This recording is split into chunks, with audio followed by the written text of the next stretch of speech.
Et bonjour à tous, bienvenue dans ce résumé du match entre Chabanais et Champagne-Mouton en départemental 4.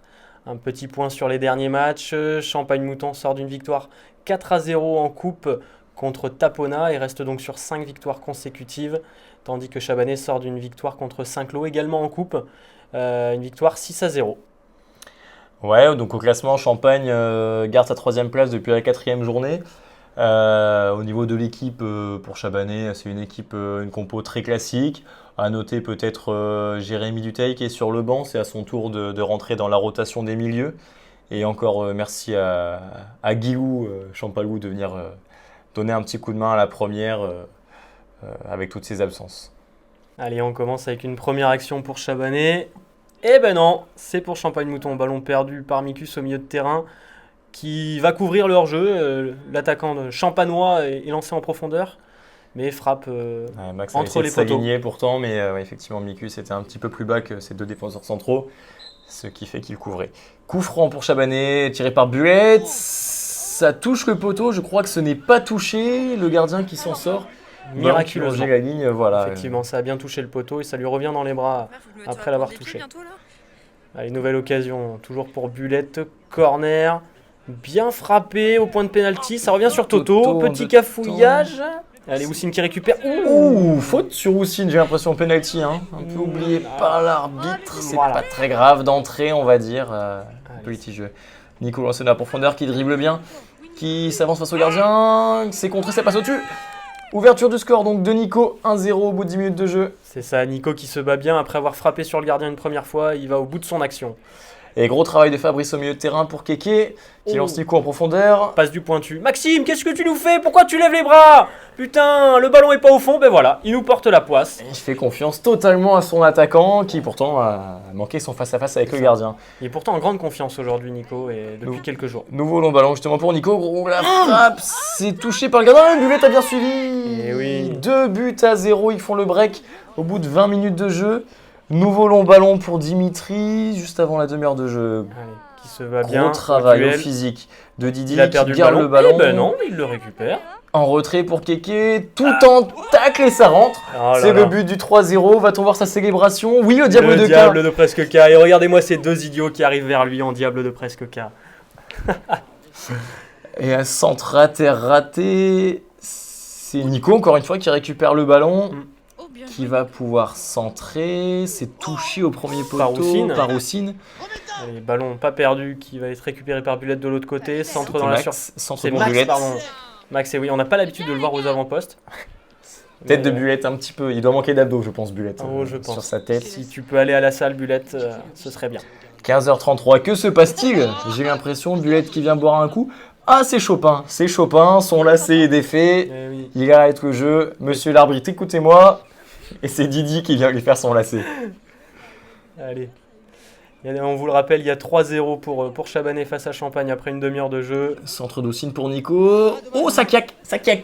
Nico qui s'est claqué sur ce démarrage. C'est fini pour Nico juste avant la mi-temps.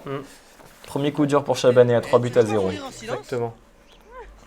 Allez, on démarre cette deuxième mi-temps par une offensive de Champagne. C'est sa première action dès le début de la deuxième mi-temps. Coup franc excentré.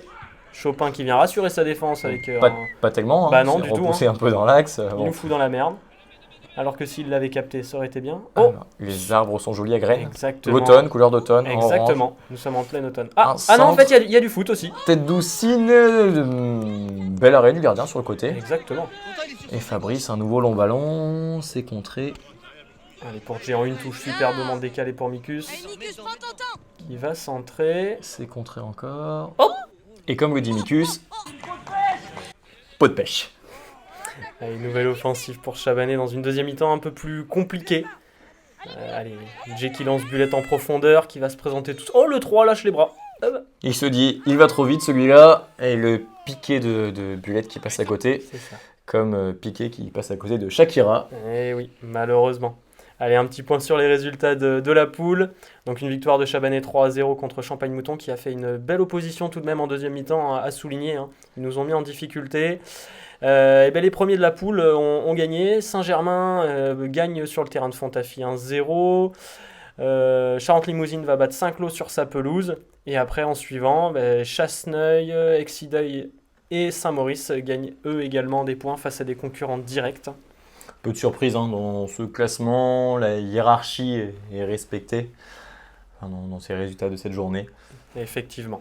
Au classement, pas de changement en termes de place. Quelques écarts de points. Donc Champagne-Mouton qui est relégué à 4 longueurs des deux leaders suite à cette victoire de Chabanais. Saint-Germain recolle donc à 1 point. Saint-Germain qui avait d'ailleurs battu Champagne-Mouton en début de saison. C'était la seule défaite jusqu'alors de Champagne-Mouton. Après, c'est de nouveau très serré. Un petit trou se forme peut-être entre la 7e et la 8e place. Un petit trou pardon, qui peut être vite comblé si une équipe fait un faux pas ou si une autre revient dessus. Les résultats du week-end pour nos joueurs. Donc la première l'emporte par 3 buts à 0 face à Champagne-Mouton. Les U19, belle victoire au Stade de Graines, 2 buts à 1. Au courage en toute fin de match. Effectivement, Ils étaient menés 1-0 à la 90e. c'est ça, 2 buts d'Antoine Jalado et on aura une pensée pour son nez. Ça lui a tordu du nez, le but de la tête. Les U17 perdent lourdement à Alliance 3B. Nouvelle victoire des U15 à Chasseneuil, 3 buts à 1. Courte défaite, 3-2 des U13 sur le terrain du Gégilac. 2 belles victoires pour nos U11A et 2 défaites pour nos U11B. Nous donnons rendez-vous dimanche prochain pour le match de l'équipe B contre Fontafie le samedi à 18h et pour le match de l'équipe A dimanche à 15h à Saint-Germain-de-Montbron.